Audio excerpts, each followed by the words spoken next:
Now let's go on a very important topic of stages of labor.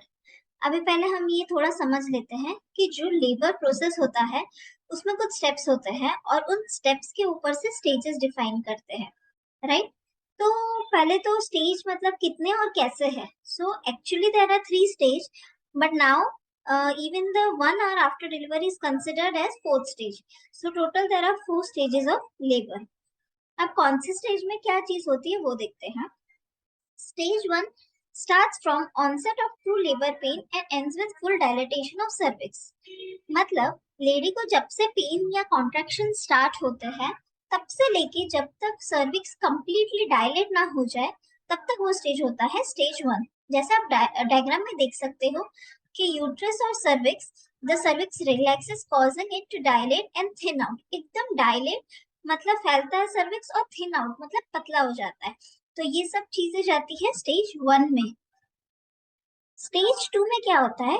Full dilated cervix and ends with expulsion of foetus. मतलब actual delivery of the foetus takes place in the second stage of labour.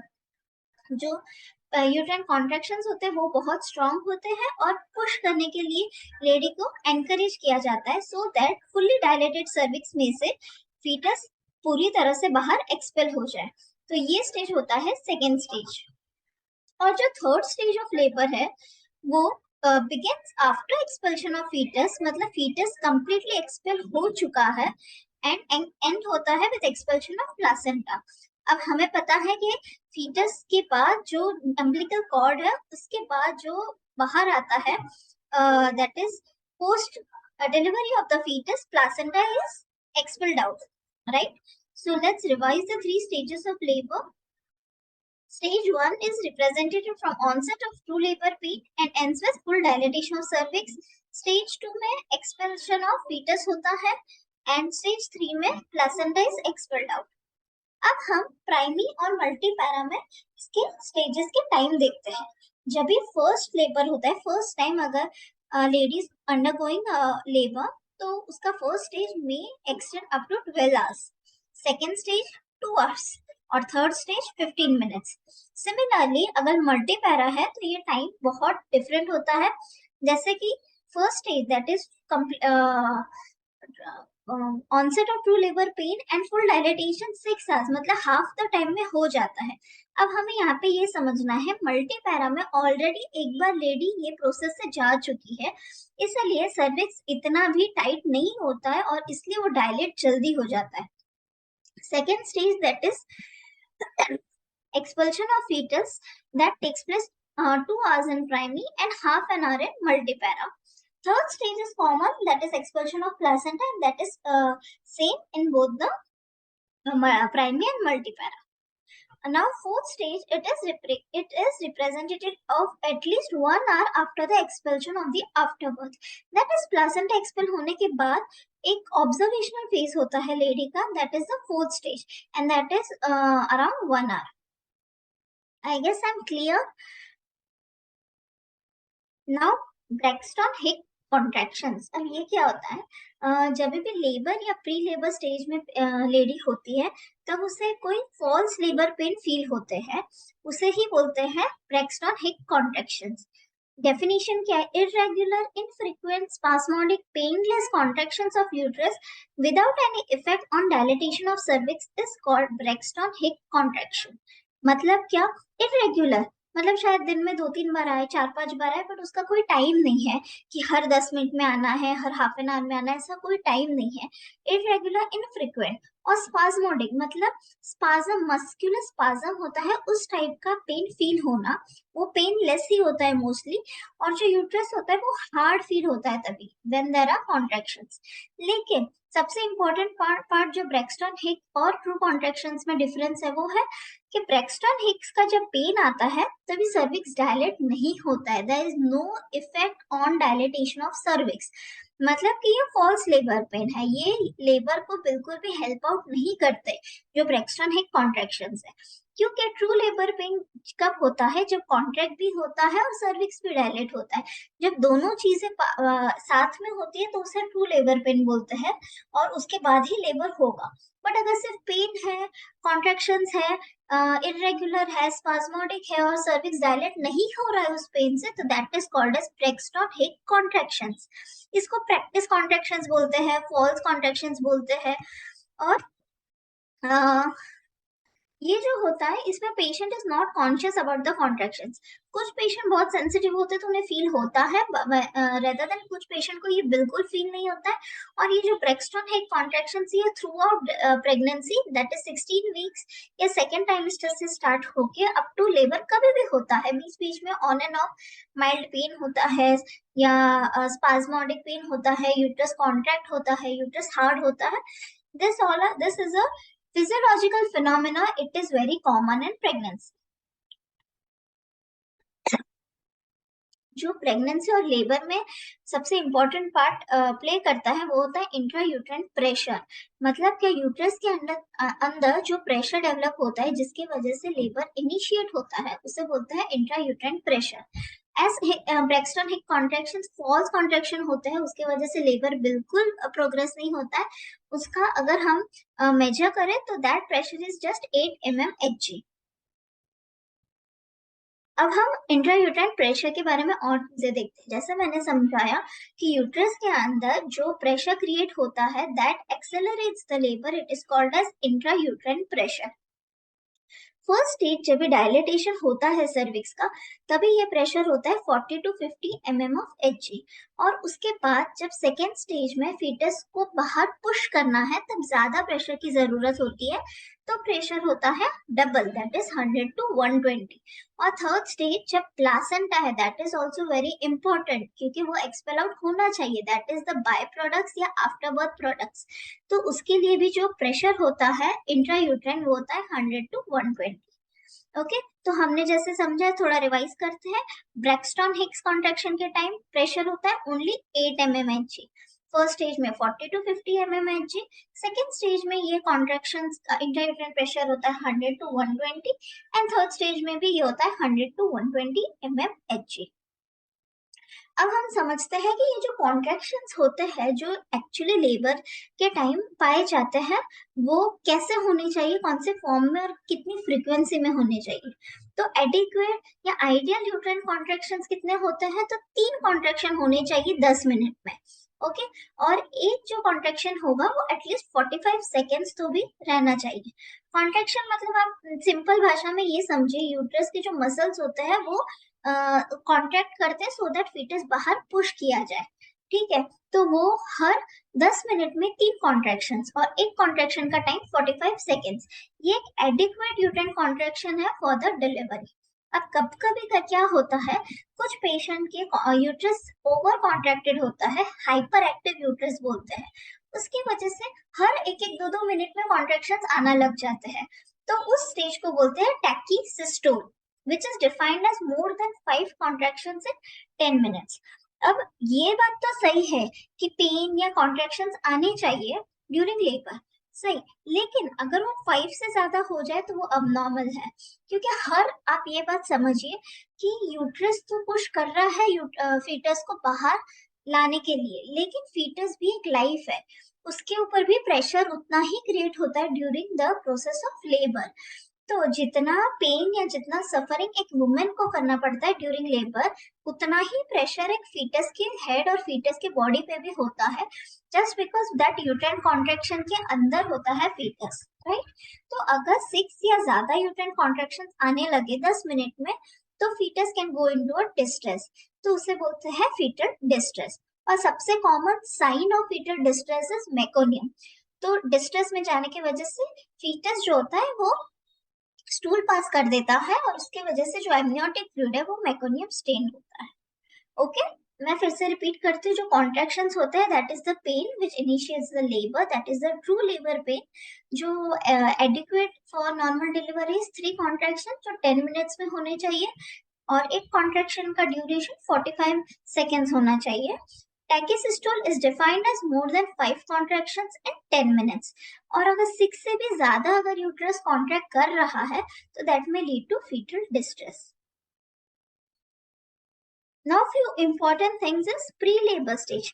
अब pre labour stage को ही बोलते हैं premonitory stage of labour. मतलब क्या कि patient अभी तक लेबर में नहीं है पर लेबर की जस्ट पहले की स्टेज है. ये स्टेज प्राइमरी में बहुत स्पेसिफिकली पाई जाती है 2 to 3 weeks before the onset of true labour pain. मतलब ऐसे फील होता है कि भाई कॉन्ट्रैक्शंस आ रहे हैं, बीच बीच में हार्डनिंग होता है यूट्रस का, ये सब चीजें फील होती है पेशेंट को. स्पेशली प्राइमरी ग्रेविडा में ये स्टेज दिखता है, वो होता है 2 to 3 weeks before the labour. और few days before in multipara. Multipara में ये स्टेज बहुत छोटा होता है. उसके बाद लाइटनिंग. अब ये लाइटनिंग इज अ फिनोमेनन. पहले हम डायग्राम समझ लेते हैं कि ये जो होता है ये फंडल हाइट है जो हम पर एब्डोमेन एग्जामिनेशन ड्यूरिंग एएनसी में पता चलता है. At umbilicus it is around 22 to 24 weeks. उसके बाद एवरी फिंगर से हम जैसे मेजर करें तो 1 वीक इंक्रीज होता है. जिफिस्टर्नम पे 30 जिफिस्टर्नम पे देखे तो वो 38 वीक्स होता है. और उसके बाद ड्यू टू लाइटनिंग ये जो फीटस है वो थोड़ा नीचे आ जाता है. तो 38 वीक्स के बाद अगेन जब वो नीचे डिसेंड होता है तो वो 40 वीक्स होता है. तो डिफरेंस क्या है, 40 वीक्स में ये जो फ्लैंक्स होते हैं वो फिल्ड होते हैं. उसका ये जो पेट का भाग होता है वो थोड़ा लैटरली फिल्ड होते हैं. राइट. तो जैसे हम नीचे के डायग्राम में देखें कि जब भी ये बेबी होता है वो एंगेज हो जाता है और उसके बाद जब वो ट्रू पेल्विस में एंटर करता है, राइट, एंगेजमेंट के बाद जब डिसेंड करता है तब ये जो हाइट होती है वो रिलीज हो जाती है. तो पेशेंट को थोड़ा लाइट फील होता है. उसका जो ब्रीदिंग होता है, उसका जो डायफ्राम है, उसका प्रेशर रिलीज हो जाता है क्योंकि बेबी का जो पार्ट है, ये जो यूट्रस का पार्ट है वो नीचे डिसेंड हो चुका है. तो जैसे आप डायग्राम में देखो तो ट्रू पेल्विस में जाने के बाद ये जो हाइट है वो कम हो जाती है. Because of that patient feels lightning. उसे ब्रीदिंग में इजी होता है और डायफ्राम का प्रेशर रिलीज हो जाता है. So this phenomenon is called as lightning. So decrease in the fetal height which is seen at term is called as lightning. It is due to the formation of lower segment of uterus which allows presenting part to descend into the pelvis. ये जो presenting part है वो pelvis में घुस जाए अंदर तो फिर lightning होता है. अब next important concept during the labour is show.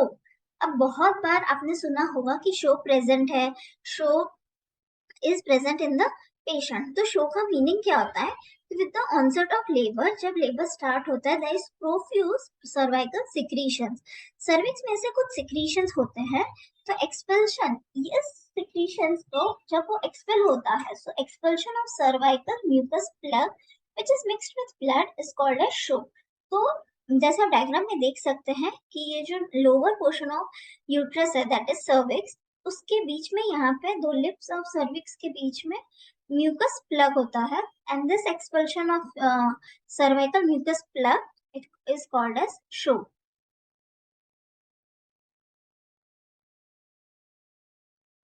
Now the another important topic is contractions.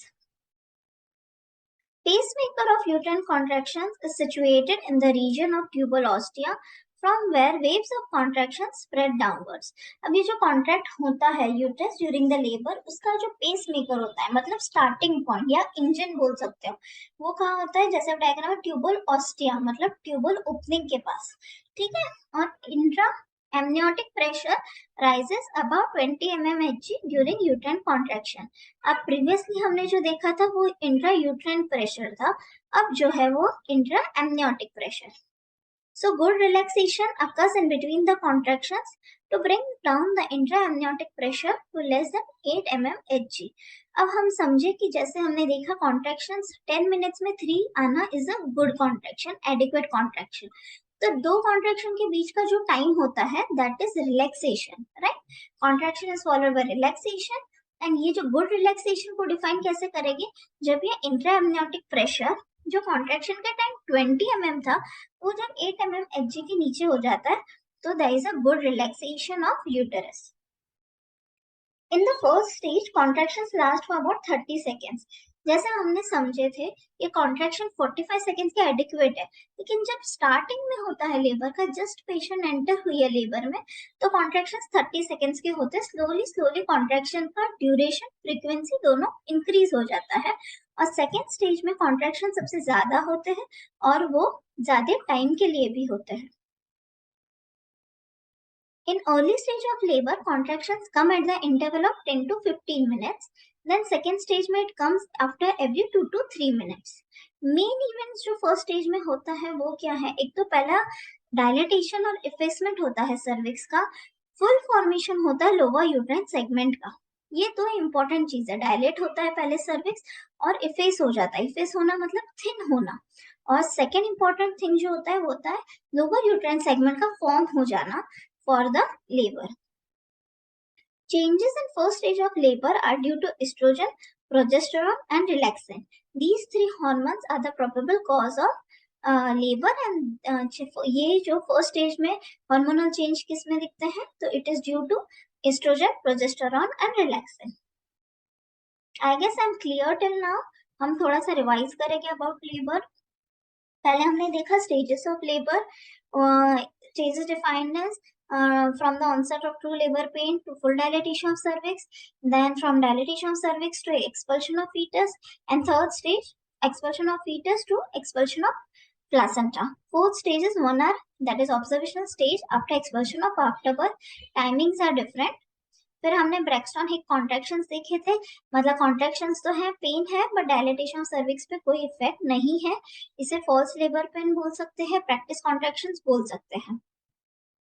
फिर हमने देखा कि इंट्रायूट्राइन प्रेशर जो बहुत इंपॉर्टेंट होता है ड्यूरिंग लेबर। फर्स्ट स्टेज में 40 to 50 mmHg, second and third में 100 to 120 mmHg।